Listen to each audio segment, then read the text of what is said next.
El calendario de 1995 estuvo marcado por tragedias que revelaron las grietas en las vidas de las celebridades mexicanas, enfermedades incurables, accidentes enigmáticos y polémicas relaciones personales.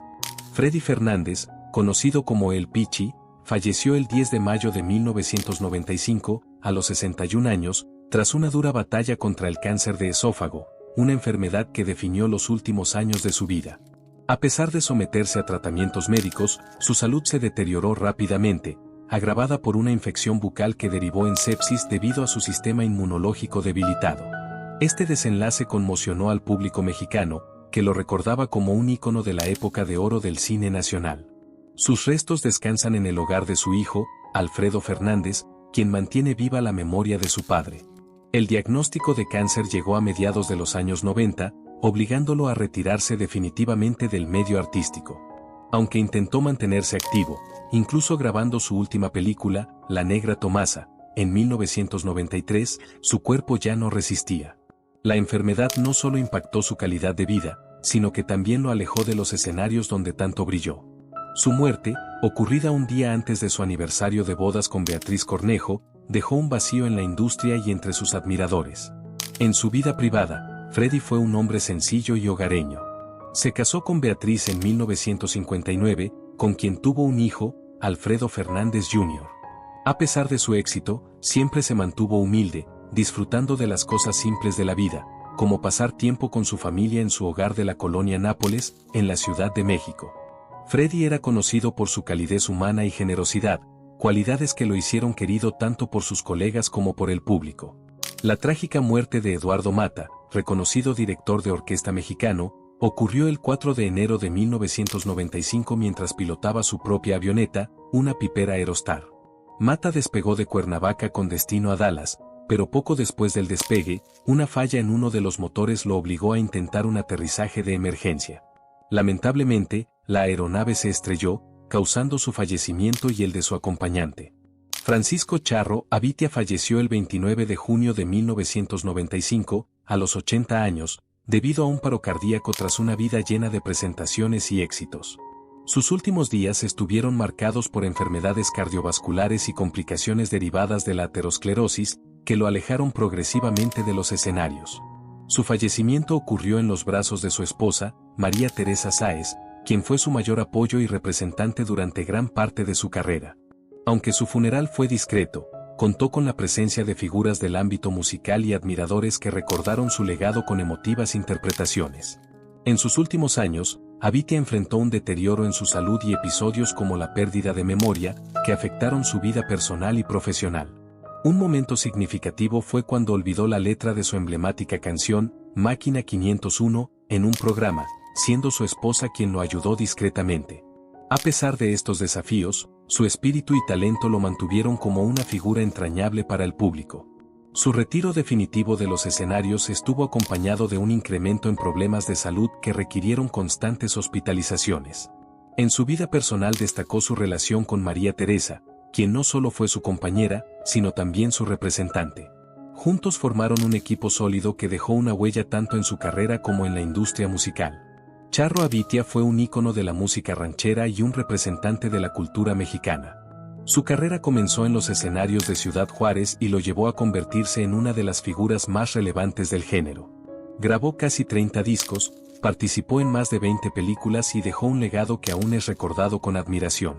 A pesar de los altibajos, incluyendo polémicas y problemas legales, su contribución al arte y su distintivo estilo lo consolidaron como uno de los grandes exponentes de la música tradicional mexicana. César Sobrevalls, actor mexicano, falleció el 19 de mayo de 1995 en la Ciudad de México, a los 56 años, debido a complicaciones derivadas de la leucemia. Esta enfermedad, caracterizada por una producción anormal de glóbulos blancos en la médula ósea, puede provocar fatiga, debilidad y una mayor susceptibilidad a infecciones, síntomas que posiblemente enfrentó durante sus últimos años. Aunque no se especifica el tipo de leucemia que padeció, su impacto fue devastador, llevándolo a perder la batalla contra esta grave condición, a pesar de los avances médicos. En su prolífica trayectoria artística, César Sobrevalls participó en más de 100 películas, destacándose en títulos como Supervivientes de los Andes y El Apando. Fiscal de Hierro 3 y Los Hijos de Sánchez son solo algunos de los proyectos que marcaron la trayectoria de este artista. Además, dejó una impronta significativa en la escena teatral nicaragüense al fundar y dirigir la Academia de Teatro Las Máscaras. Su carrera no se limitó a la actuación, ya que también desempeñó un rol en la política como diputado en la Asamblea de Representantes del Distrito Federal. En el ámbito radiofónico, participó en el programa de noticias y espectáculos En el Aire, junto a Rafael Lara Cepina. Sin embargo, su vida privada permanece en gran parte desconocida, creando un contraste entre su notable carrera pública y la escasa información sobre sus relaciones personales, pasatiempos o intereses. Víctor César Morales Macías, conocido artísticamente como Vitorino, falleció el 20 de agosto de 1995, a los 48 años, debido a un infarto. Su salud había sufrido un severo deterioro, marcado por el sobrepeso, complicaciones médicas y problemas emocionales. A pesar de su éxito en la música, su vida personal estuvo plagada de excesos relacionados con la comida, el alcohol y relaciones extramaritales. Estas circunstancias lo llevaron a superar los 300 kilogramos, afectando su movilidad y obligándolo a utilizar un bastón. Además, su relación profesional con Carlos Ávila terminó en conflicto, lo que resultó no solo en una pérdida económica, sino también en la ruptura de confianza, agravando su depresión y empeorando su estado de salud. Originario de la Ciudad de México, Vitorino inició su carrera en 1984 con el álbum 150 kilogramos de rock, que rápidamente lo catapultó a la fama, posicionándose en los primeros lugares de ventas en México y Estados Unidos. Con un estilo distintivo y éxitos como Vitaminas, también incursionó en el cine, destacándose en películas como El Mil Hijos y El Día de las Sirvientas. Sin embargo, su estilo de vida y problemas personales terminaron por opacar su legado. Aunque dejó un tercer disco inédito y propiedades para su familia, las regalías de su música se perdieron debido a la falta de documentación legal, dejando un legado incompleto de quien alguna vez fue considerado una sensación del rock en los años 80. Bruno Rey, cuyo nombre real era Eliseo Reynoso González, falleció el 20 de mayo de 1995, en la Ciudad de México, a los 59 años. Aunque algunas fuentes mencionan que la causa de su muerte fue una enfermedad cardíaca, no se cuenta con detalles precisos sobre su historial médico o condiciones previas. Su partida dejó un vacío en la industria cinematográfica mexicana, donde destacó por su talento y versatilidad.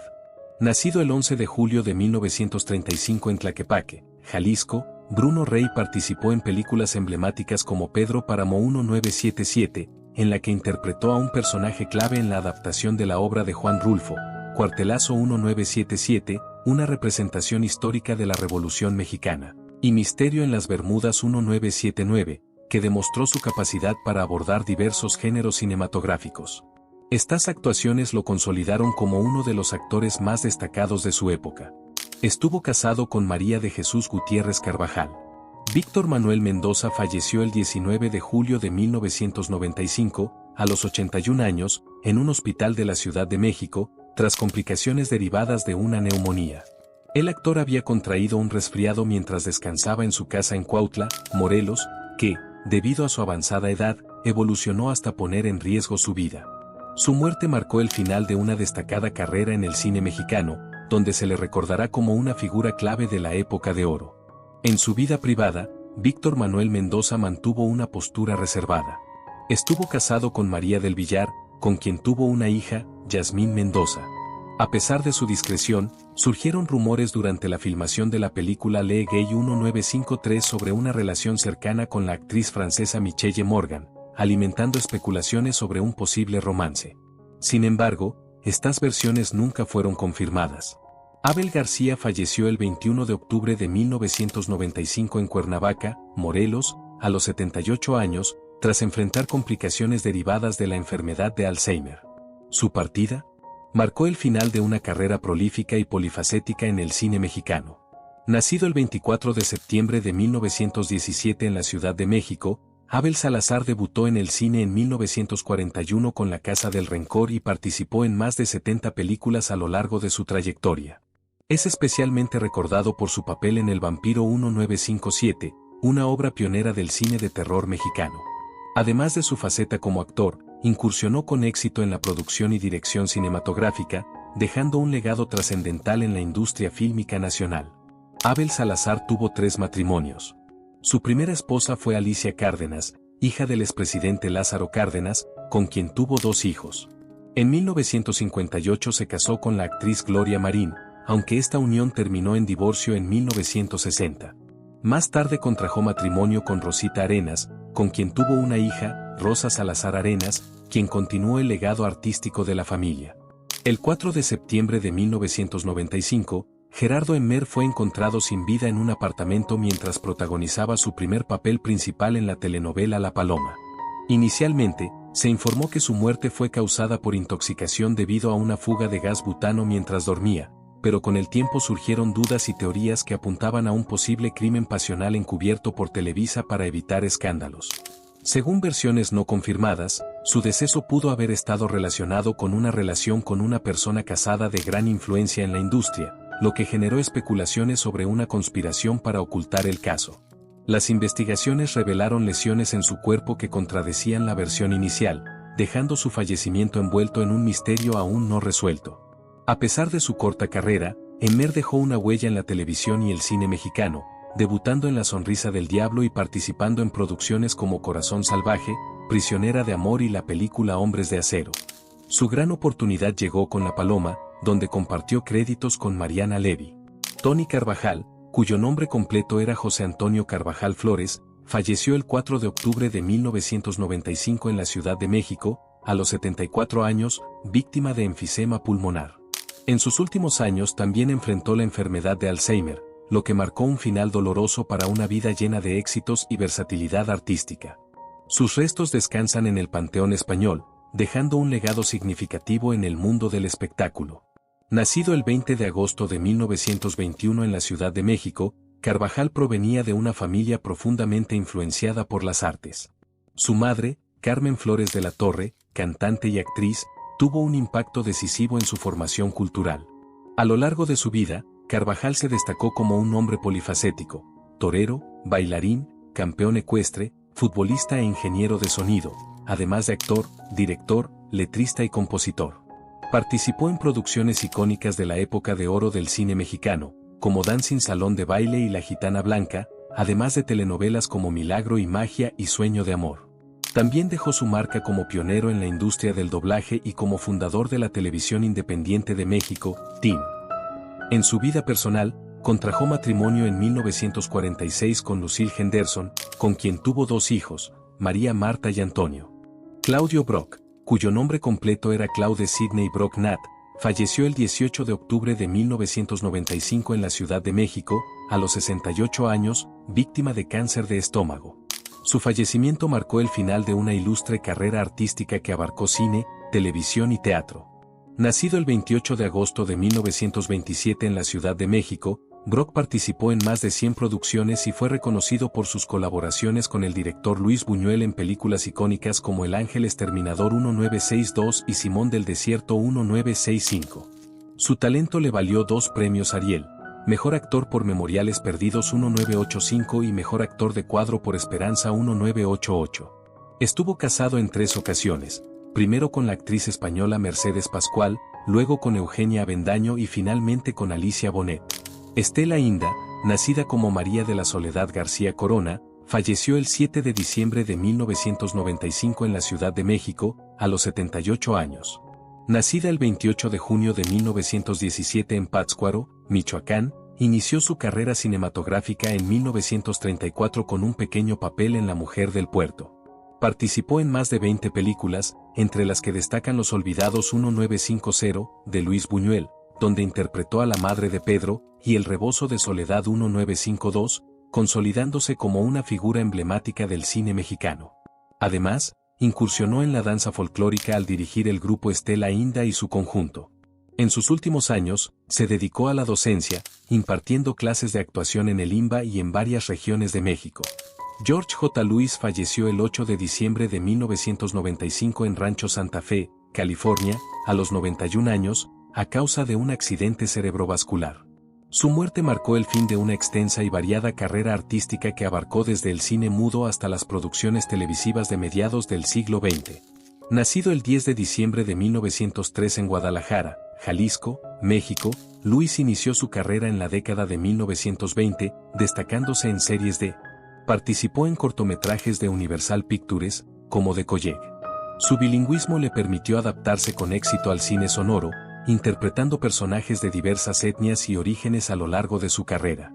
Participó en más de 300 producciones, incluyendo películas como Zorros Black Whip 1944 y Radar Patrol vs. Paiking 1949. Pedro de Urdimalas, seudónimo de Jesús Camacho Villaseñor, falleció el 20 de diciembre de 1995 en la Ciudad de México, dejando un legado invaluable en el cine, la música y la cultura mexicana. Sus restos descansan en la sección de compositores del Panteón Jardín, un espacio reservado para las figuras más destacadas de la música nacional. Nacido el 22 de junio de 1911 en Guadalajara, Jalisco, adoptó su nombre artístico en honor al personaje pícaro de la literatura española, reflejando su ingenio y creatividad. Pedro de Urdimalas fue autor de 46 argumentos cinematográficos que marcaron la época de oro del cine mexicano. Entre sus contribuciones más notables destacan Los Tres García 1946 y Nosotros los Pobres 1947. En el ámbito musical, su talento destacó con composiciones como Amorcito Corazón, inmortalizada por Pedro Infante en Nosotros los Pobres, y Mi Cariñito, consolidándose como una figura emblemática del arte y la cultura nacional.